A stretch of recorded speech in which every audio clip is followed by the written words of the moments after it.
ईशा दोनों को एक एक किस करने के बाद उन दोनों के ही हाथ अपनी कमर में रख कर सो जाती हैं तो दोनों भाई पीछे पलटकर अपनी बेटी को गोद में लिए ही ईशा के बगल में लाकर लिटा देते हैं और अपनी बेटी के साथ पत्नी को भी हग कर लेते हैं। अगली सुबह वह पांचों ही बाहर अपने घर अपने शहर लौट आते हैं।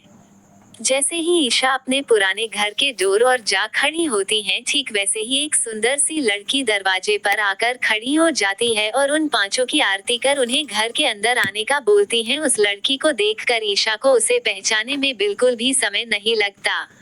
वो लड़की कोई और नहीं कली है, जिसे देखते ही ईशा उसे अपने गले से लगा मुस्कुराते हुए ही बोली, तुम कितनी बड़ी और खूबसूरत हो गई हो कली, बिल्कुल किसी सुंदर परी की तरह। कली मुस्कुराते हुए, पर आप तो मुझे भूल गई होगी ना दीदी, मगर मैंने आपको याद रखा और यही चाहा आप वापस लौट आओ, और देखो आप वापस लौट कर आ गई। इतना बोल वो उससे अलग हो जाती हैं और दोनों बच्ची को देखकर बोली, इन दोनों के नाम क्या है दीदी? ये दोनों तो बिल्कुल सर की तरह ही दिखती हैं। और सिर्फ सर की तरह दिखती ही नहीं, ये दोनों तो खुद भी एक दूसरे की तरह ही है, same to same carbon copy जैसे दोनों सर है। इतना बोल वह दोनों को देखने लगती हैं। ईशा मुस्कुराते हुए, ये तुम्हारे सर की तरह इसलिए दिखती हैं क्योंकि ये दोनों इनकी ही बेटी है, और जिनके बाप सेम हो तो उनकी औलादे भी सेम होगी ही ना। इतना बोल वह शांत होकर दोनों बच्ची को देख बोली, यूहाना, व्यूहाना मासी को हलो करो। दोनों बच्ची हलो कली माखी तोतली आवाज में। कली हैरानी से, ये क्या दीदी, आपने तो दोनों का नाम सर के नाम पर ही रख दिया, बस एक लंबी डंडी का फर्क है, वरना नाम तो दोनों का सेम है। अले हमारा नाम यूही और व्यूही भी तो है कली माखी, दोनों बहनें एक साथ बोली। जिनकी बात सुन कली मुंह बनाने हुए बोली, पर ये भी तो सर के नाम की तरह ही है, कोई दूसरा नाम नहीं है क्या? दोनों बहनें ना में सर हिलाकर बोली, दूसरा नाम आप लख दो। कली सोचकर रिद्धि, सिद्धि या फिर राशि, राशि ये कैसा है?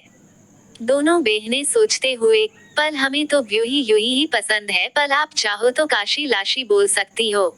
जिसे सुन सब मुस्करा देते हैं।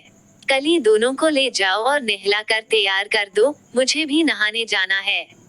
इतना बोल वो एक नजर दोनों भाई की तरफ देख मुस्कुरा देती हैं। तो दोनों भाई भी उसकी उस नजरों को देख कमरे की तरफ ही बढ़ जाते हैं। और कमरे में आकर देखते हैं बाथरूम से पानी की आवाज आ रही है, मगर बाथरूम का डोर खुला है। ये देखकर दोनों ही हल्का सा शर्माते हुए अंदर जाते हैं।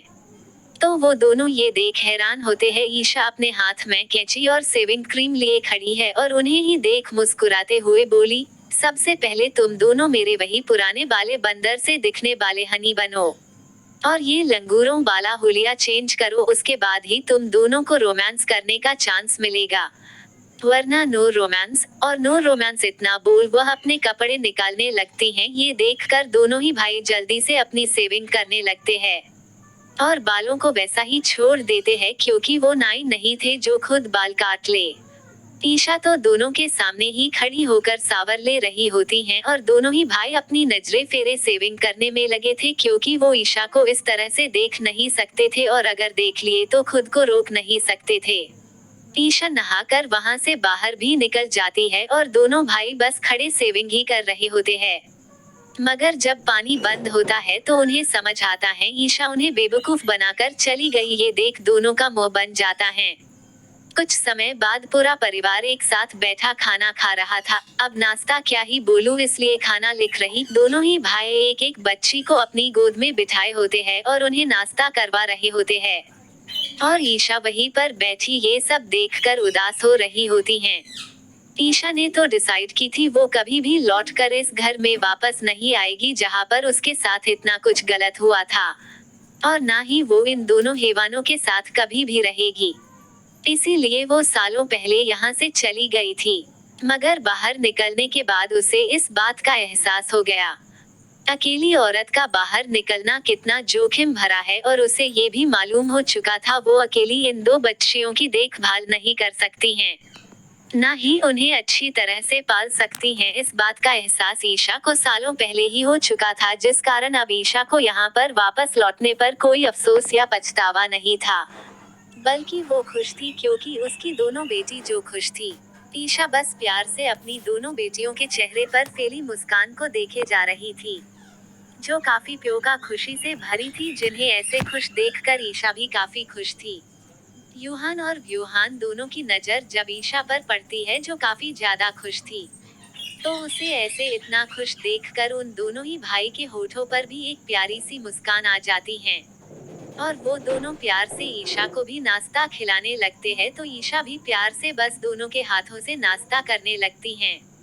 एपिसोड 85 अंतिम भाग।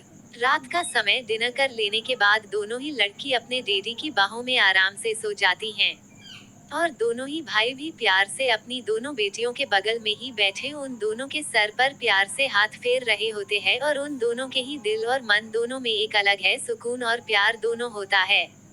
इन 4 सालों में दोनों भाई जिंदगी जीना ही छोड़ चुके थे, मगर अब जब उनके पास उनका पूरा परिवार लौट चुका था, तो दोनों के ही होठों पर सुकून वाली मुस्कान थी, और वो दोनों ही झुककर दोनों लड़कियों के माथे को बारी बारी चूम लेते हैं।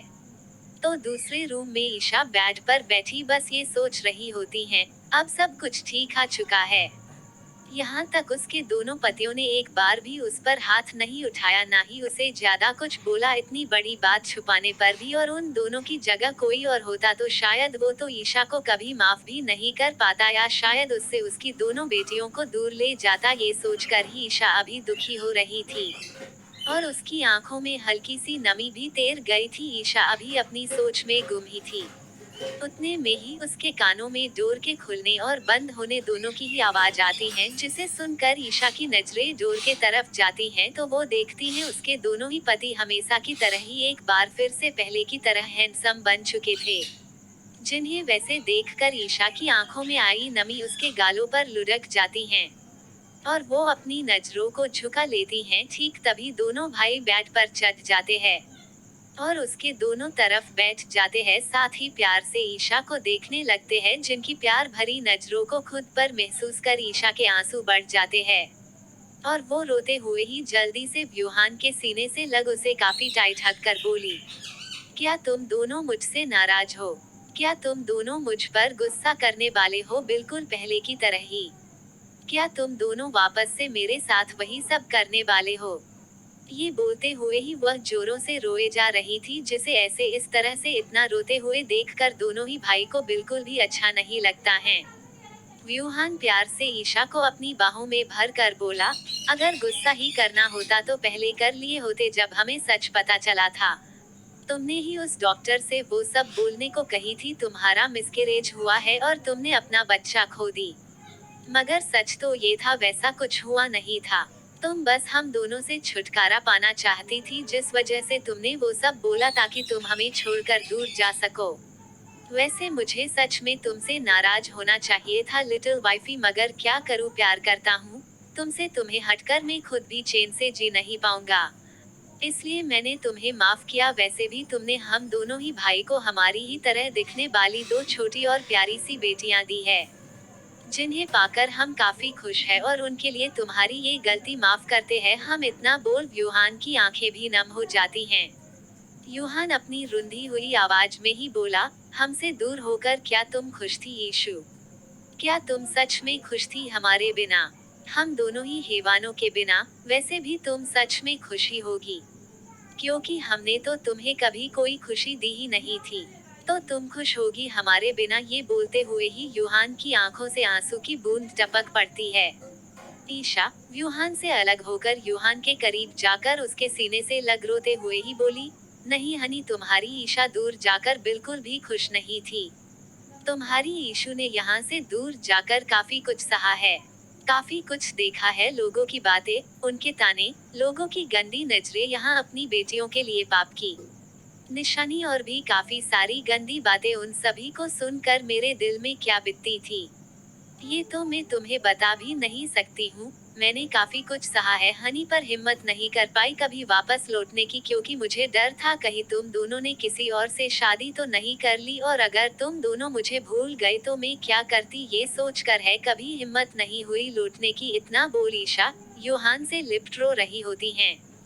यूहान प्यार से ईशा के बालों पर उंगलियों को चलाते हुए ही बोला, तुम ऐसा सोच भी कैसे ली वाइफी, हम तुम्हारे अलावा किसी और के हो भी सकते हैं, ये डेविल्स हमेशा से तुम्हारे थे, हैं, और हमेशा तुम्हारे ही रहेंगे।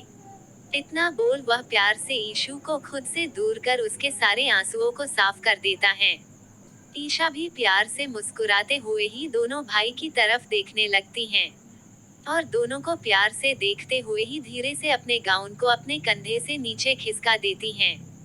जिसे ऐसा करते देखकर दोनों है भाई ईशा को देखने लगते हैं और उसे एक साथ देखकर धीरे से बोले, लिटिल वाइफी।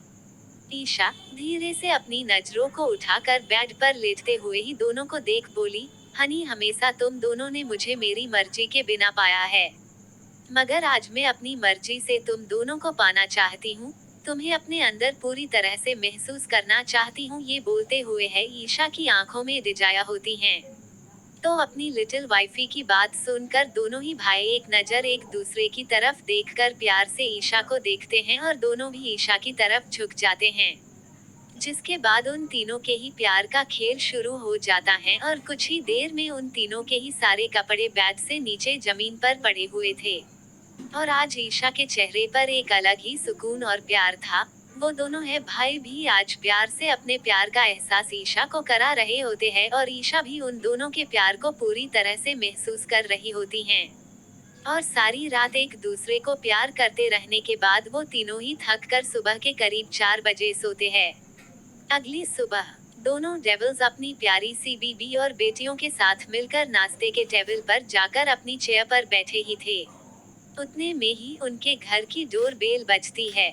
तो मेड जाकर डोर खोलता है। जैसे ही डोर खुलता है ठीक वैसे ही पल्लवी अपने 3 साल के ही छोटे से बेटे और पति के साथ अंदर आती हैं और अंदर आते ही जोरों से आवाज लगाकर बोली, ईशु ईशु कहाँ है तू, चल जल्दी से। अम्मी और प्रणव प्रेम हम तीनों तुझसे मिलने आए हैं। ये बोलते हुए ही वह जोरों से चिल्ला रही थी। तो जैसे ही दोनों बच्चियों के कानों में पल्लवी की आवाज पड़ती है ठीक वैसे है वह दौड़ लगाकर हॉल में जाती हैं और झट से पल्लवी और प्रणव दोनों के पैरों से लिपट जाती हैं।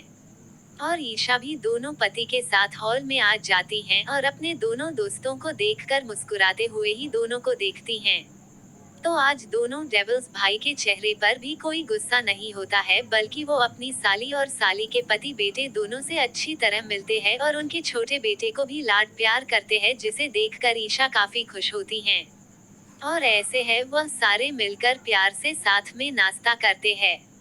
समाप्त। हेलो दोस्तों, कल से मैं आपके लिए लेकर आऊंगी नफरत से भरी मोहब्बत स्टोरी जो मेरी अपनी लिखी है। अगर आप उसे सुनना चाहते हैं तो जल्दी से मुझे सब्सक्राइब करें, साथ ही बेल आइकन को जरूर प्रेस करें। धन्यवाद दोस्तों।